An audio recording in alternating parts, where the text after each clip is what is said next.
All right, let's just dive right into an absolutely incredible true story about a man whose spirit simply could not be caged. Welcome to today's Explainer, where we're exploring the deeply moving 1981 prison memoirs of Father Louka Sidarous.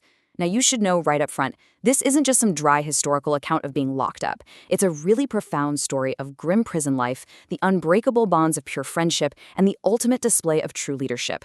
We're going to unpack a narrative that totally redefines what it means to be trapped. And as you'll see, it shows us that true freedom actually has very little to do with the physical walls built around you. Right in the preface of the book, we get hit with this powerful paradox. It states, plain as day, he was always a free man. Now, think about that for a second. How on earth can someone who is literally locked inside a prison cell be completely free? That's really the foundational question of this entire text. The author of the preface makes a point to say that not even the harshest prison environment could entrap his spirit. He was a man of immense strength and courage, fiercely living out exactly what he preached. Because his soul was completely untethered by his external circumstances, the physical bars of a prison meant absolutely nothing to his inner liberty. And that brings us to the source material we're unpacking today. Memoirs of My Imprisonment. This text documents a grueling 7-month confinement that kicked off on September 3, 1981. To really grasp the gravity of this story, we have to understand the historical reality of that specific time. September 1981 in Egypt was a period of intense tribulation. We're talking sweeping arrests of intellectuals, writers, and religious figures all across the country. So we're going to walk through this very specific, turbulent window of time alongside Father Louka. The memoirs take us straight into the belly of the prison system, but we get to see it through the eyes of a man who looked at immense suffering and basically chose to respond with profound gratitude and an astonishing level of grace. It's really a tale of two totally different worlds. On one hand, he was trapped in this agonizing physical reality.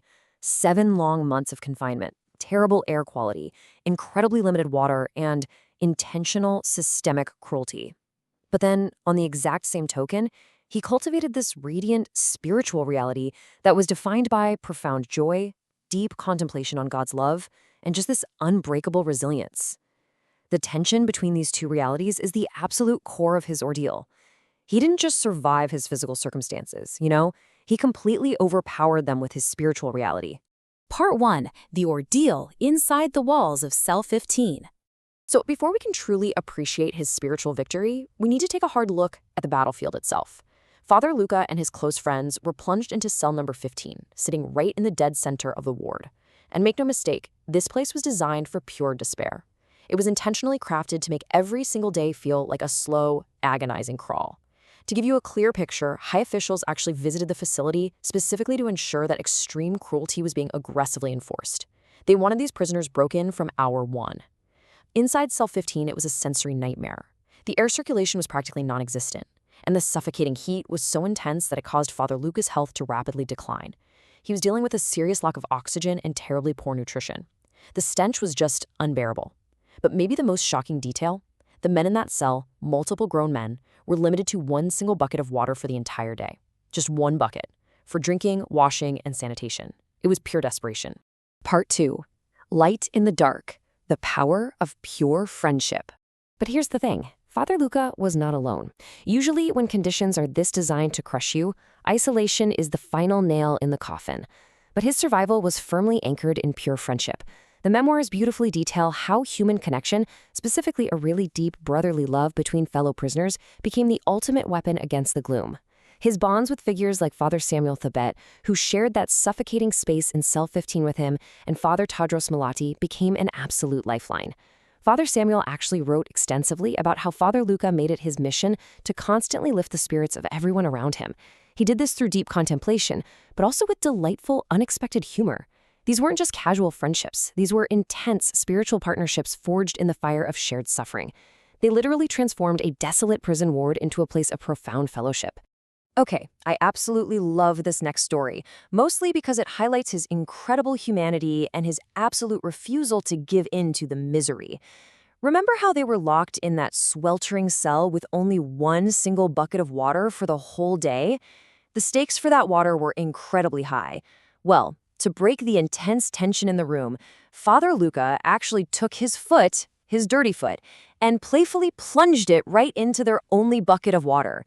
He did it specifically to tease his cellmate, Father Samuel, who openly admitted to having a lifelong obsession with cleanliness.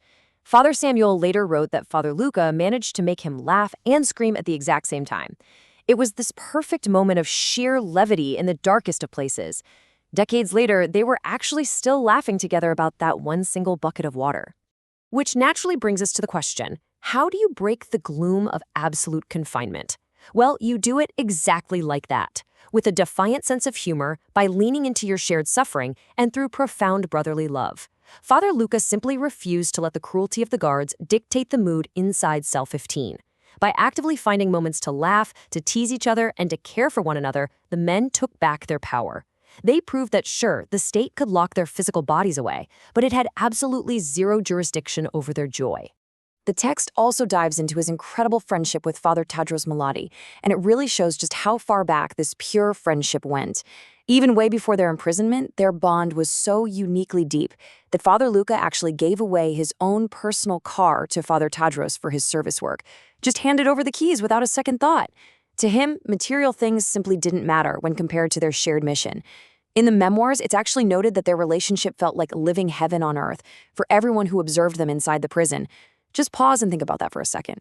Imagine radiating so much pure friendship and love in such a brutal environment that the desperate suffering people around you actually feel like they're witnessing a piece of heaven. Part 3. The ultimate victory. Leading through humble service. In a place where power is almost always exercised through dominance, cruelty, and just barking orders, Father Louka modeled a radically different set of leadership values. He exercised his power through the absolute lowest forms of service. He became the quiet servant of the entire ward. First, he just quietly observed the other fathers. If he saw someone taking their last sip of tea, he didn't wait to be asked. He'd rush right over, grab the empty cup, wash it, and quietly bring it back. If he spotted an elderly priest trying to carry a heavy tin of water to the bathroom, he would immediately intercept them. He absolutely refused to let them carry it, hauling the heavy water himself so he could take on the physical toll instead of them. He actively sought out the lowest tasks and performed every single one of them with absolute humility. It completely redefined what true leadership looks like.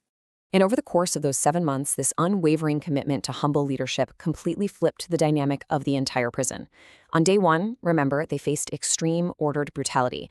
But flash forward a few weeks, a jailer named Captain Magdi, who had been deeply moved by watching Father Louka's failing health and his incredibly gentle spirit, actually risked severe penalties, even the loss of his own job, to secretly allow Father Louka 7 hours of fresh air outside that suffocating cell. And it didn't stop there. Eventually, an informant named Ali, who the text describes as an absolutely merciless man, had his harsh heart completely melted. Father Louka had patiently and lovingly mediated a really fierce personal dispute for Ali, treating his capture with total dignity. And the results? This merciless informant started intentionally leaving Father Louka's cell door wide open. His upright, loving service literally unlocked his own cage. Part 4. The bittersweet release and a lasting legacy. Finally, after 7 grueling months, the orders came down that the prisoners were going to be released. I mean, just imagine the surreal feeling of putting on civilian clothes that you haven't touched in over half a year.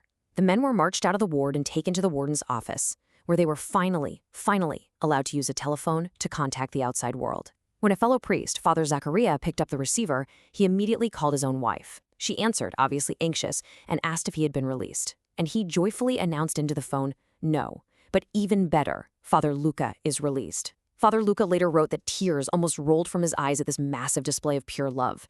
It perfectly showcases the incredible, selfless environment that his leadership values had inspired among all the men. They were literally rejoicing more for their brother's freedom than for their own. When he was finally released, Father Louka didn't go parading around as some victorious hero or a martyr. Not at all. Instead, when he returned to the quiet of the monastery of St. Macarius and met with his spiritual father, Father Mata el-Meskin, he maintained absolute humility.